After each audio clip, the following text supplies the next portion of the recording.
so I ask for your patience in advance. This is a legal procedure that we state the powers of the county board, and it's a little bit lengthy, so here we go. This is a hearing by the Monterey County Board of Education on an appeal filed by or on behalf of student Colton McLean of the decision of the Salinas City Elementary School District to deny an interdistrict attendance agreement for the student to attend Spreckles Union School District for the 25-26 school year. The student's parent resides within the boundaries of the Salinas City Elementary School District. A summary of the case has been prepared by the County Office of Education and has been distributed to the County Board of Education. Section 46601 of the California Education Code authorizes the Monterey County Board of Education to make a decision on this appeal. The county board may also send the matter back to the district that denied the interdistrict attendance request if there is significant new evidence introduced during the appeal hearing. The County Board Policy 5117.1 on interdistrict attendance appeals directs the members to review the basis of the district's denial to determine whether there are unusual conditions that justify intervention by the county board. Also, granting the appeal must result in improving the educational and/or health interests of the student to such a critical degree that substantial positive results in the educational services to the student will result. Thank you, Dr. Gus. I'm going to explain the procedures for the hearing and then we will commence the hearing. First, the appellant may state the reasons for the county board to overturn the denial of the interdistrict transfer, and please direct all of your comments to the board. And then the district may state reasons for the county board to uphold the district's decision to deny the interdistrict transfer. The appellant may succinctly state any final rebuttal. And then the district may succinctly state any final rebuttal. Then we'll have questions from the board. And then please direct all of your answers to the board. The hearing will be open and I think that is it. So I'm going to invite you here to the podium to state your reasons for overturning the decision. Okay. Thank you again for all meeting us today. I really appreciate it. We are here to appeal the recent denial of our younger son's transfer to Spreckles for kindergarten. Our oldest daughter has been approved for transfer for the past 4 years and she'll be starting 3rd grade. We request that Colton also be approved for transfer so he can attend with his sister. Having 2 children in different schools is a hardship for our family. For instance, managing different school schedules and transportation logistics to 2 schools is challenging for us. It impacts our ability to provide consistent support and attention to both children. We understand that the criteria for transfer has changed, making this process challenging. We would like to explain the timeline of events to provide a clear understanding of our situation. I first printed out the transfer application forms from the Salinas City website on January 13th of this year. I filled them out and sent them in via email that same day, noting that if any other information was required to let me know.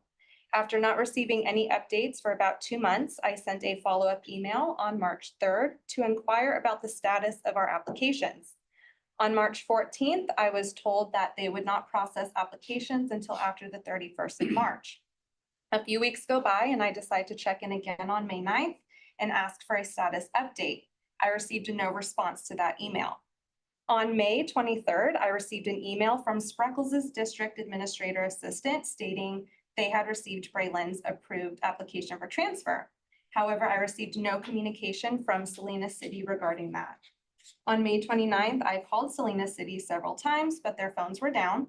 Undeterred, I tried again on June 3rd and June 5th, leaving messages requesting a callback regarding transfer status.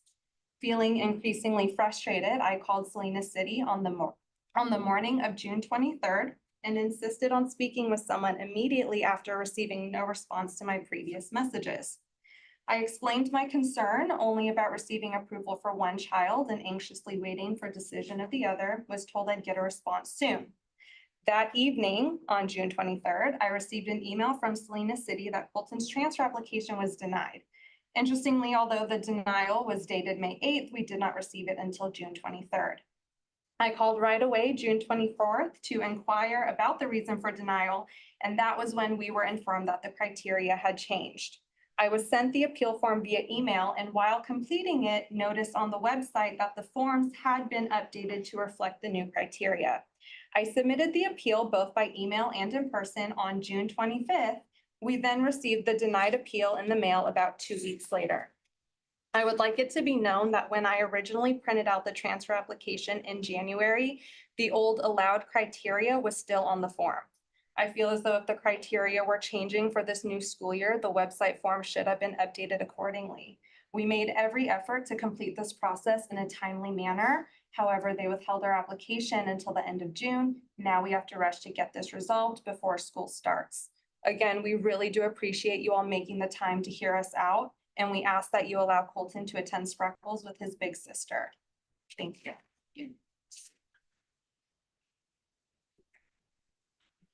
Good morning. Good morning, Board President, members of the Monterey County Board of Education, and Superintendent Gus. Thank you for the opportunity to speak on behalf of Salinas City Elementary School District regarding the interdistrict appeal submitted for Colton McLean. My name is Esteban Hernandez, and I'm as the Executive Director of People Services. I respectfully request that the board uphold the Salinas City Elementary School District's decision to deny the request for interdistrict transfer based on careful review of the application and in alignment with applicable law and policy. The district's denial was issued in accordance with Ed Code and board policy. These guidelines outline very specific and limited circumstances under which an interdistrict transfer may be approved. These include if the student is a child of an active duty military parent, if the student has been the victim of bullying with no viable intra-district transfer options, if the student has been expelled and is accepted by another district, or if the transfer is based on the parent's employment as permitted under Ed Code. The McLean family's request is based on maintaining both siblings, Colton and his older sister, Braylene, at the same school, Spreckles Elementary, where Braylene has attended for the past 3 years. The appeal cites after-school childcare convenience and the father's work location in the Pacific Grove, Monterey area. All these reasons are understandable. They do not meet the statutory or policy-based hardships thresholds for approval. Salinas City Elementary School District offers high-quality programs at Colton's home school, University Park, and at other sites within the district, all of which provide extended learning through until 6 p.m. We also express willingness to place both siblings at another SVSD school together to support family needs. Approving transfers, and this is something that is more than also because of the instances that we have that are related to this type of request. So approving transfers based on personal convenience without educational necessity in some ways undermine the consistency and fairness of our transfer process, create precedent for bypassing EDCO requirements and impact site level planning and resource allocation for students. And for your reference, I brought some data related to the impact that these transfers are having. So while they're not specific to this case, but they're general in terms of exits out to districts in the area, including Spreckles. Beyond the specifics of this case, as I said, Salinas City Elementary School District is facing significant inter-district transfer outflows. For example, for this year, 24.19% of the approved outgoing transfers go to Spreckles. 17.20% of go to Washington, just giving you a reference for those that have the highest. These levels far exceed the thresholds in Ed Code, which allow districts to limit outgoing transfers once they reach 3% annually or 10% total. For 24-25, inter-district transfers total 468 students, down from 549 the prior year, but still well above the sustainable levels. This loss reduces ADA, constrains staffing stability, and limits capacity to offer specialized programs. Each reversal of a district denial compounds the fiscal and operational impact, especially when decisions are made without the statutory authority or without clear statutory authority. Approving transfers. So just finally, I was going to say that currently we have about 8,400 students, and the percentage out in total is 5.6% the bar of IDA. So in conclusion, we respect the McLean family's circumstances. This appeal does not meet the legal or policy requirements for approval. As Salinas City has the program's capacity and support structures to serve Colton successfully within the district. And we respectfully ask that the county board uphold the denial, ensuring consistency in applying ed code, protecting our enrollment base and preserving stable, equitable educational opportunities for all resident students. Thank you for your time and consideration. All right. One last item, I just wanted to Go ahead. say. We have quite a high number of requests out for districts that are not districts of choice based on the list of school or districts of choice registered in the state of California. Thank you. All right, you may succinctly state any final rebuttal. So you said there was roughly 5% of students getting transferred, is that correct? Yes. Does that 5%, all of those students, they hit every new criteria on the interdistrict transfer form? The majority that I can, Okay. Thank you. so we had, as indicated, we have the number that I indicated is representative of all students out, including those that were approved as renewals based on the previous criteria. So right now, this year, with the changes in criteria that were executed and indicated on our website sometime in February, once the adjustments were made, only renewals were automatic.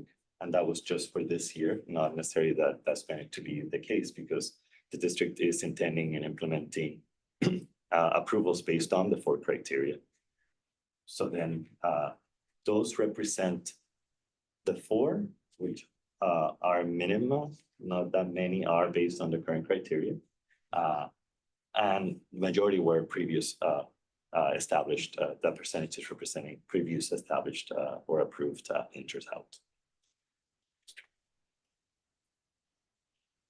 Do you have more rebuttal or? Yeah, so our daughter Braylon went to University Park for TK because we were in the district then. And there was one big, huge classroom with no dividing walls. So you had TK, first, second, third graders. And I really think it's not ideal for kids of that age to have older kids, in the same learning classroom within earshot. I think it just affects their capability to learn. And for example, Braylon has already been approved for Spreckles. Colton was denied twice for University Park. So how could we drop off and pick up 2 separate kids in the elementary school grade at 2 different times? Like Spreckles to University Park, I would give or take, say, 15 minutes for traffic. How can we pick up 2 different siblings at the same time at 2 different locations? I work full-time, she works for me, so the childcare is part of it too. Can't always make it there with the traffic nowadays, so I would just, ask you guys to think about that as well. I mean, there's a bunch of different aspects that go into this: drop off, pick up, childcare, learning, education, etc. So that's it. Thank you. Thank you. You have a final rebuttal? I know that the building that they're referencing, and we have acknowledged that, and right now that is a supports space. So we have our counselor, our TSS specialist, our coach in that space, because we did recognize that that is not the most ideal. Just wanted to, in response to that statement, and the other aspects related to supports for extended learning are still there for all children. Thank you. Okay, now it's time for questions from the board. Are there any questions for either party? Anyone have questions? I'm ready. I have, nobody? Okay, I have two questions, myself. I jotted them down here. First of all, for you, Dr. Hernandez, I would like to know what percentage of transfers you have coming into your school district.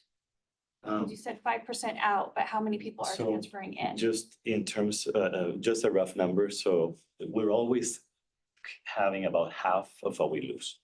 So if we have 500 total out, we only get about 250.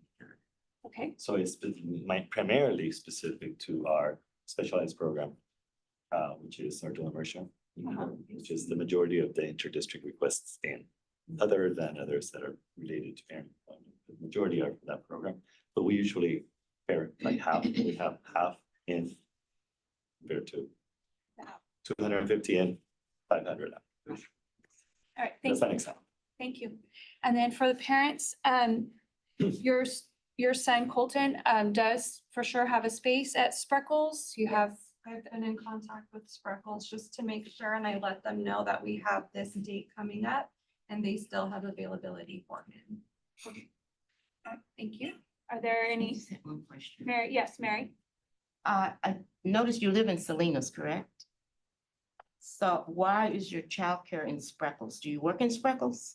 No, so back when Colton was born, I was working in Monterey and our daycare provider lives in Spreckles and she has 3 children that also go to Spreckles district. So it was easy for her to pick up Braylon to go to Spreckles. So the original way that Braylon went to Spreckles was due to daycare. And she still picks up Braylon and provides aftercare if I'm not able to get there. So you still work in Monterey? I work PG, Monterey. I go to different job sites and sometimes I'm not able to get to Salinas by the time school is out. Any other questions? Yes, John? I'd like to make a motion and speak to it. Sure. Okay, so I hereby move that student 05-06-02 shall be allowed to attend the Spreckles Union School District for the 25-26 school year. Second. Thank you. Dr. Hernandez, so this is not the first time that we've dealt with this situation here in the last couple of months, with this being similar to others that have come before us, where the district has made a policy change, which we totally understand and respect. A declining enrollment is a big, big deal. The issue that we've come up with is that the district has decided to continue with approval of siblings, but then do the denial for the student, the child coming after it, which is separating the family for all the reasons that you talked about. So from this board member's position to be consistent, that's why I've made the motion to support this. It's important for you all to understand that you should expect next year that both will be denied, because they have, as the district alluded to, they have a declining enrollment issue that it's incumbent upon them to address. And you all live in their district. So this was, the first effort to try to rein this in, so to speak. And there was, we've gone through the discussions here about how they approached it and how they might have approached it a little bit differently. And that's why I've made the motion that we've been made. But it is something that, again, Dr. Hernandez is very sympathetic to the issues associated with the district and how it needs to be successful going forward. So, but to be consistent, I make the motion that I did. Okay, and Virginia, we have a second by Virginia. Yes. All those in favor? Aye. Aye. Any opposed? No, but I will add my Oh, yes, I sorry. will add a Tricia said she- comment to John's, that it is difficult you have to understand the situation, and that's basically where we are. We have a lot broader criteria to allow you to attend this, but it is absolutely the district's right to set their own criteria. And they chose to allow your daughter to attend one more year, but I think they're telling you that to expect it, and then you'll get both denied. And it will be much more difficult for us to override that because there's not a sibling differential in that case. So it's gonna be, it's a hard situation and it's hard for them. And they also, you know, just so you know, they've really made strides in different things in trying to listen to parents. And so, but you know, typically you attend the school where you live, or your child attends the Right. school where you live, so. Any other comments? All right, motion passed. Congratulations. Congratulations. Thank you. All right. Dr. Hernandez, before you leave, I just want to, before the board, I mean, this is informal comments, not really part of the board meeting, but I attended their welcome back to school the other day with Deneen, and it was really inspiring to see. And they've done a lot, you know, as we've gone through this process, we've looked at their test scores relative to other school districts and their, you know, the narrowing of their test scores with other school districts that have typically done better is pretty impressive. And I think thank you for inviting us to it. They had a student panel that was it was fun, as well as, you know, they're trying hard to make things work. And I think that's good for all of us to know as we make these decisions, because that's important. As parents have to look at other schools, their trajectory of test scores is much higher than their surrounding districts. It's still lower than Spreckles, but they're catching up, and that's a good thing to know for you. So thank you. That's all I wanted to say. We were honored to have you. It was great. On our state superintendent. Thank you. It was great. Yeah, the state superintendent of schools was there Nice. too, and it was a nice event. Yes. Thank you. Thank you. Okay, we're gonna move on. There's no unfinished, no new business, no superintendent report. Are there any comments by board members? Oh, that was my comment. And Sorry, I went out of order. Besides Annette's comment, any other comments by board members? All right, seeing none, our next meeting date is Wednesday, August 13th at 9 a.m. And we will see you all there. Meeting adjourned. Thanks. Thank you. Thank you. So much. So are you guys going to compliment Spreckles, or is that something? So what will happen is Ralph is going to send you a letter letting you know of the board's decision in writing, and then you would present that to Spreckles. So you should probably call them today, let them know that that letter is coming. And I'm sure Ralph can get it to you pretty quickly. We usually call this. But that formal written letter is your evidence that. Yeah. Excellent. And Dr. Hernandez will also help. Okay. He'll do the revised agreement.